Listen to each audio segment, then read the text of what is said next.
Treasurer's gaffe puts international markets in a spin. Mid-East rivals meet, but no breakthrough on peace. And Sydney honours its AFL heroes.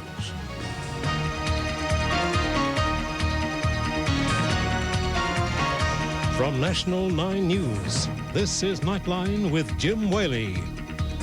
Good evening. The Treasurer has been accused of embarrassing Australia in Washington, giving out highly sensitive information on US interest rates.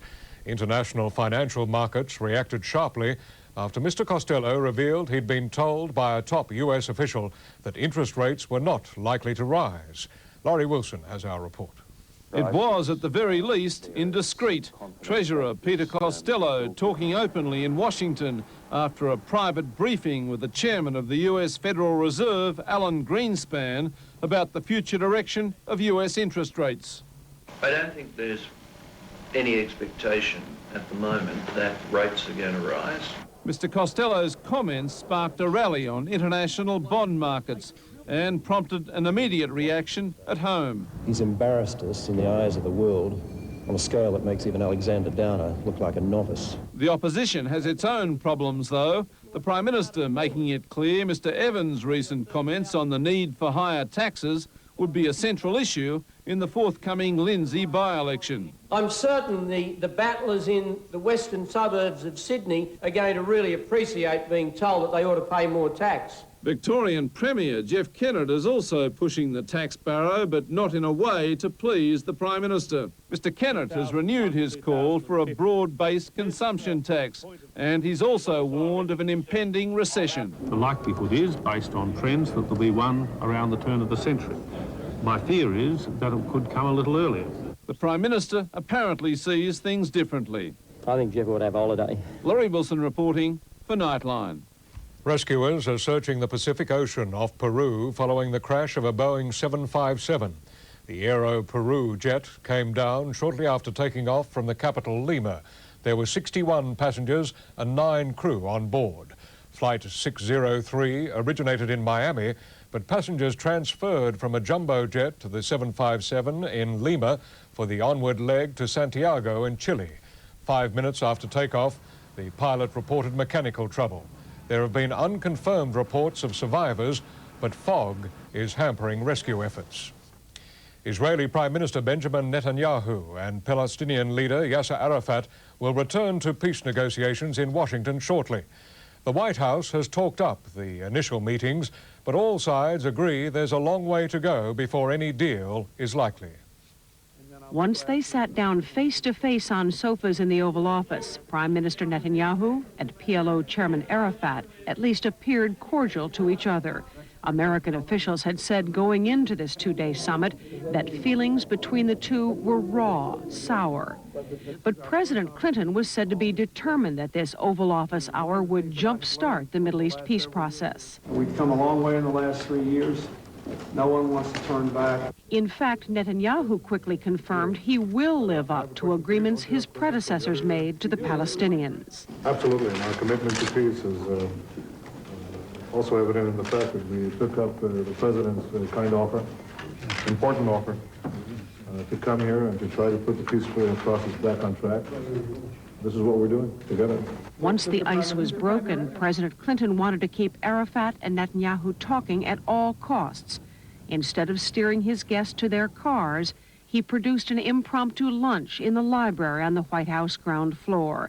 He and Jordan's King Hussein then left Netanyahu and Arafat to talk alone. All sides are trying to avoid talking about the substance here. President Clinton cautioned he doesn't want anything said in public that could jeopardize what they are trying to do in private when leaders hold a second and presumably final day of summit talks here. A bus driver involved in a fatal crash in northern New South Wales today has been praised for helping to free his passengers. The coach carrying 32 elderly tourists ran off the Pacific Highway south of Taree. It ended up in a ditch after it was hit by an out-of-control car. The female driver of the car died instantly. 5 passengers on the bus were airlifted to Newcastle for treatment. Rescuers say the use of seatbelts prevented more injuries. The highway will remain closed until the morning. A 24-year-old man has been charged with attempted murder over a house fire in Sydney's west. that's left 2 people with serious burns. A 47-year-old woman ran out of the house with her clothes on fire. Her husband was saved by a neighbour who crawled into the burning building. Police say the couple may have been doused with fuel in their bed and then set alight. Victorian emergency services are monitoring floodwaters in the northeast of the state after the worst flooding in 3 years. 100 millimetres of rain in major catchments since Saturday has turned much of the region into a quagmire. Rising waters have threatened homes and businesses in Wangaratta, isolating farms and flooding roads. The Ovens River peaked early today, and SES officers will keep a close eye on levels over the next few days as snow from local ski fields melts and feeds into the rivers. The first funeral was held today for one of the 9 victims of last week's cliff collapse near Margaret River in Western Australia. Family, friends and local residents attended the service for Madeline Wall, who died along with her son. A shattered community brought its pain and suffering to a graveside today, the first funeral, the first farewell for a victim of the Gracetown landslide. Madeline Wall, a 35-year-old nurse, killed together with her son and 7 others. The gentleness and humility, the love and devotion, the strength that seemed to come from deep, deep within in times of struggle. Madeline was a special care nurse. Her colleagues say sometimes her smile was enough to heal. Her 13-year-old son Nathan was over from Melbourne to visit his mum, both among the group sheltering under a cliff overhang which crashed down without warning. More than 300 mourners gathered in Cowarramup. Madeline Wall will be sadly missed. Tomorrow, many more will congregate in Gracetown to remember the 9 lives lost. Surfers from around the world are flying in. The Premier and Governor will also attend.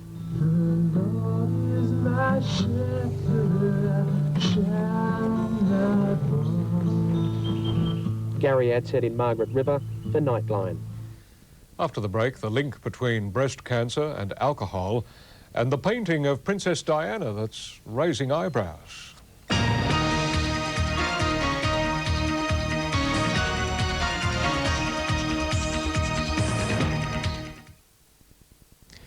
An American Navy deserter who swallowed more than 100 condoms filled with heroin to smuggle into Australia has been sentenced to 3.5 years jail. 20-year-old Michael McGrath used 4 litres of ice cream to help down the drug, valued at $800,000. The court heard that McGrath was an easy target for Bangkok drug lords following his desertion. After serving his time here, McGrath is likely to be deported to the United States for a court-martial. The lawyer defending the man accused of the Port Arthur murders has quit. It's expected a local Hobart lawyer, John Avery, will now appear for 29-year-old Martin Bryant when the case is in court for mention on Friday. David Gunson has represented Bryant since his first appearance in May. In a brief statement to the media today, Mr Gunson confirmed he'll no longer be handling the case, but refused to give reasons for his decision. Though Bryant's trust is refusing to comment, it's believed it's paying for his defence counsel and contacted Mr Avery to replace David Gunson. Mr Avery's second meeting with Bryant tomorrow will decide his future with the case. John Avery met with Bryant at the prison hospital yesterday morning, just hours after Bryant pleaded not guilty to 72 charges relating to the shootings. While Mr Avery says he'll need to go through the case papers before making a final decision, he's more likely than not to appear for Bryant at a brief mention hearing set down for Friday. Also today, the Port Arthur Appeal Fund has been forced to deny reports in an interstate newspaper that it's turned away legitimate compensation claims due to a lack of funds. Tony Chambers for Nightline. Australian researchers say they've established a link between breast cancer and alcohol. The scientists found that women who drink heavily are 65% more likely to develop the cancer. This research pulled together studies involving hundreds of thousands of women from 11 countries. It was looking for a link between alcohol consumption and breast cancer, and it found one. Women who drank at a responsible level, 1 or 2 drinks a day, were far less likely to develop breast cancer than those who drank 2 to 4 glasses a day. Worse still, women who knocked back more than 4 drinks a day. Between 2 and 4 drinks a day, the risk went up to 35%. And with more than 4 drinks a day, there was a 65% increased risk of breast cancer associated with that level of alcohol. The research found unsafe drinking would have contributed to 54 breast cancer deaths in Australia last year. Moderate drinking is very much the order of the day. Alcohol now joins age and genetics as a significant risk factor for women vulnerable to breast cancer. Dixie Marshall reporting for Nightline. Mandy Allwood, the British woman who was expecting octuplets, has now lost her fourth baby. The 32-year-old ignored medical advice by trying to give birth to all 8 children. Doctors have little hope of any surviving. The US government has finally admitted that soldiers were exposed to chemical weapons during the Gulf War. The Pentagon says as many as 15,000 were affected when they blew up an Iraqi ammunition dump in 1991. Privately, some officials say the number could be as high as 100,000. While many vets continue to suffer from so-called Gulf War syndrome, the US government says there's still no proof linking the illness to their Middle East mission. The 14-year-old British girl who caused an international outcry by marrying a Turkish waiter has given birth to a 3-kilogram boy. Earlier this year, Sarah Cook's parents gave her permission to wed, but Turkish authorities said the couple was too young. Sarah returned to Britain while her 18-year-old husband was jailed for having sex with a minor. An artist's fantasy has caused further embarrassment for Princess Diana. André Durand has painted Diana as the Roman goddess Fortuna, dressed only in flimsy chiffon and standing on a glass ball. Called Eclipse, it's the 5th in Durand's series of portraits of the royal family and was quickly sold. In a moment, exposing child molesters, even after they've served their time. Is it justice?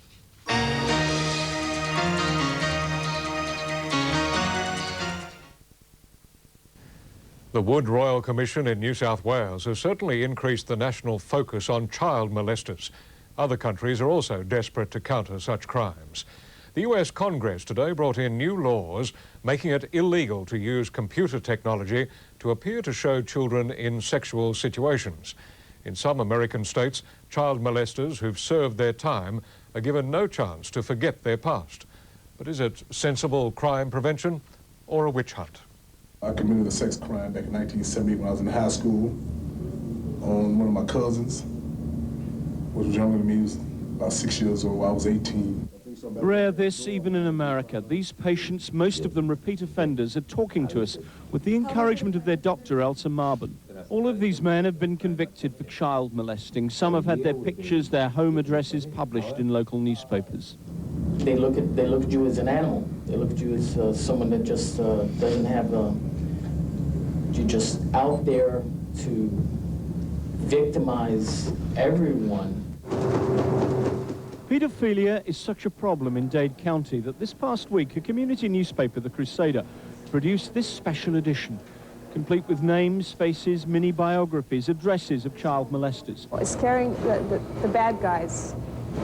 It's making everybody aware that there's somebody watching now and that you can't just do what you want. Here in South Florida, as elsewhere these days, it's a feature of American school life. A school policeman on the property round the clock, armed and trained to build a rapport with children, above all to listen to them. Oh, man. There is a risk when you talk to kids about sexuality, about drugs, or what have you.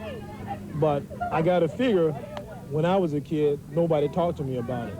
I had to learn it on my own. And that's a dangerous time in life, to learn a lot of things on your own. Why don't you put your hand here on Uncle Harry's leg, that's it. Then there are the messages. In Dade County, every elementary school child sees this video, Safe Kids on the Block, which spells out a program called Good Touch, Bad Touch, designed to help children distinguish between a hug from someone you can trust and the threat from someone you can't. Right, tell another trusted adult and keep telling until someone believes you and tries to get you the help you need. Yet at the same time as empowering children to talk, more and more America cries out for action on the other front against the paedophile. And many of those cries come from the parents of victims. I can't hold Jimmy anymore. I can't help him, but I'll try to help some other kids. And I can only do it if everybody will work with us, because we've got to help these kids get back if they get taken. A year ago this month, Jimmy Rice, 9 years old, was abducted on his way home from school here, raped and murdered. His parents made Jimmy's violent death a catalyst for action, first in South Florida, then nationwide. The Jimmy Rice Act, signed by President Clinton, allows communities to notify the public when a convicted child molester moves into the neighbourhood. Jimmy's father tells us such stigmatisation of the offender is an absolute necessity now. Because these people are so dangerous and they will commit these crimes again. You're guilty until proven innocent. And that's not exactly what the U.S. Constitution says. Back at the South Florida Sexual Addictions and Disorders Clinic, paedophiles, as you'd expect, insist that such stigmatisation is a violation of their civil rights and that ultimately it's counterproductive, undoing, they argue, much of the therapy they're undergoing here. Their face on the news now, he's a predator, he's a monster, he's Frankenstein. He's someone to stay away from now.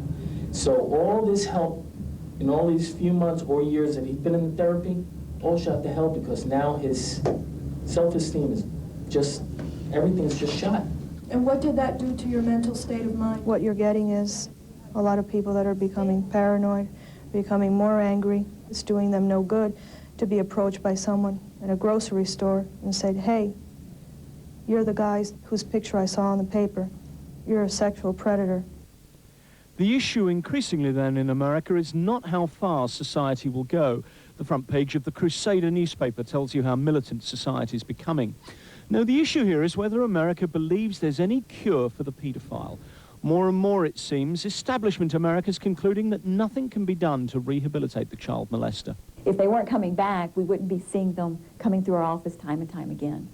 Sergeant Waley, who's been dealing with paedophiles in Dade County for years now, says all too rarely does she hear the molester recognise what he's done to a child, acknowledge the crime and admit, I'm going to do something about it, I'm wrong, I was the one that was at fault, instead of saying, oh, it was the 4-year-old, she wanted it, which is a very common statement. I mean, excuse me, if you're 30 and she's 4, you lost me in there with saying that a 4-year-old wanted it. That just doesn't happen. So is this crime prevention or a witch hunt? Is America going too far in the battle against the paedophile? How does a society balance the public cry for vengeance with individual civil liberties? Right now, those are questions this society isn't asking itself. America, it seems, wants its children protected at almost any price. David Smith, Dade County, Florida. And still to come on Nightline, the finance and weather. And in sport, a hero's welcome for the Swans. The Australian League team arrives in Papua New Guinea and revving up for the Bathurst 1000.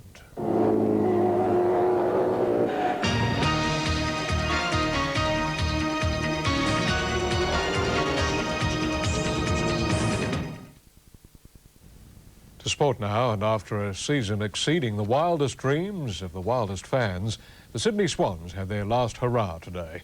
A civic reception provided a chance for supporters to say thanks for a great year.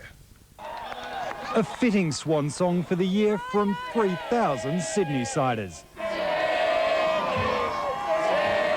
No fair weather fans here. Every man, woman and infant apparently backing the Swannies since before the egg. We've been with them right from the start, and my great uncle was best and fairest for South Melbourne in 1897. My father owned a shop in Clarendon Street, South Melbourne. I've been following them ever since I was a kid. And so the rebirth of the Swans as a footballing power was all the sweeter. That the season ended a win short of perfect was painful but bearable. The players took the stage as honorary champions. You have done great things. You have reached the top. You've made all of Sydney proud. And I think we can really continue on and over the next few years really notch up a premiership or two. As the Swans bandwagon gathered momentum, they said it was because Sydney loves a winner. Certainly that's true, but today the town also showed it appreciates a gallant effort. Really tops off a great year for us, and we really want to thank the Sydney people as well because they've been a big part of our success. Of course, that success is history now. The red and white swept away by summer. Who knows if this mob will remember and shake it out again next season. We'll show Melbourne next year! It looks like they might. Mark Barlin for Nightline. With the AFL facing more big changes in coming years, a new man has been appointed to steer the game into the next century. South Australian Wayne Jackson replaces Ross Oakley as Chief Executive, becoming the first non-Victorian to take on one of the toughest jobs in Australian sport. Football's new boss left Adelaide this morning, still holding back on the job ahead. You looking forward to the new job? I think we should talk about that a little bit later. Several hours later, Jackson was sitting in the hot seat. And guess who was enjoying the media grilling? Outgoing Chief Ross Oakley.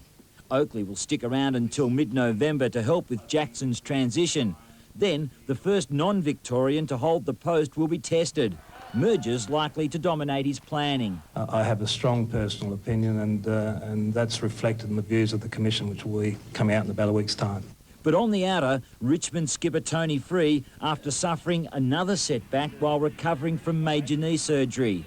Free has relinquished the captaincy and will enter hospital for his third operation. You know, I give myself a good chance. I don't think it's too long out of the game, to be honest. The future of Collingwood's Mick McGuan is also in doubt after more talks at the club ended with no contract signed. But at this stage, the dual Copeland winner is still a wanted magpie. I can't comment. Are we right? Everything's going sweet. And trying to pull the Crows into line, new coach Malcolm Blight. With the season barely over, Blight had his troops back on the training track tonight. Perhaps there are some guys here that, you know, haven't got games in the last year or two. It might be a chance for them this year. St Kilda's new coach Stan Ells will also be planning for next year after re-signing with the Saints. The club says his position will be assessed on an ongoing basis. Michael Roberts for Nightline. Rugby League, and Illawarra has finally settled on a replacement for dumped coach Alan McMahon. Former international Andrew Farrer, who guided the Steel as the reserves this year, is taking over. The Australian team, meantime, has arrived in Papua New Guinea for their one-test tour. While no one's really sure of the adventures ahead, the players have been warned to be on the alert. A couple of weeks ago there was a game where 4 people got killed. Last time the Aussies played in Port Moresby, the game was almost abandoned. Riot police used tear gas and guard dogs to control a capacity crowd. The tourists were brought to their knees when the gas wafted across the ground. There's been a few stories told over the last day or so, and the boys are, I think, looking forward to getting over there themselves. Tuvey and Rod Wishart are the only survivors from the 1991 tour, and both still get fan mail. Well, they leave little messages in there, you write back to me, and send Steelers gear and all club gear. The Aussies will play just the one test on Sunday, with the team due to be finalised by Friday. An indication of just how popular the players are came at their arrival in Port Moresby late today. Although kept at a safe distance, thousands of locals were at the airport for a traditional welcome. Clinton Fletcher for Nightline. To rugby, and Randwick flanker Michael Checker has announced his retirement after losing an appeal against a ban that will keep him out of Saturday's grand final. Checker was suspended for 3 matches for a dangerous high tackle. Motor racing fans are preparing for a big weekend as drivers take to the track for this weekend's Bathurst 1000. In practice today, Glenn Seaton was fastest, but one young gun was hot on his tail. Mount Panorama rumbled to life and Glenn Seaton made the biggest noise. The pace setter just in front of Craig Lowndes in non-official qualifying. But at just 22, Lowndes hasn't let too much get past him.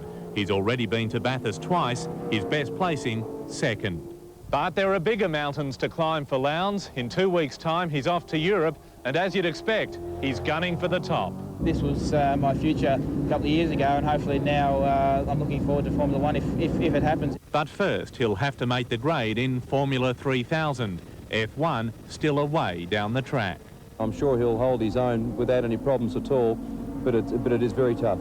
Alan Jones is a world champion, but his mission now, after 11 Bathursts, is to complete his own scrapbook. There are certain races that probably like to win more than others, and Bathurst is certainly one of them. First official qualifying is tomorrow.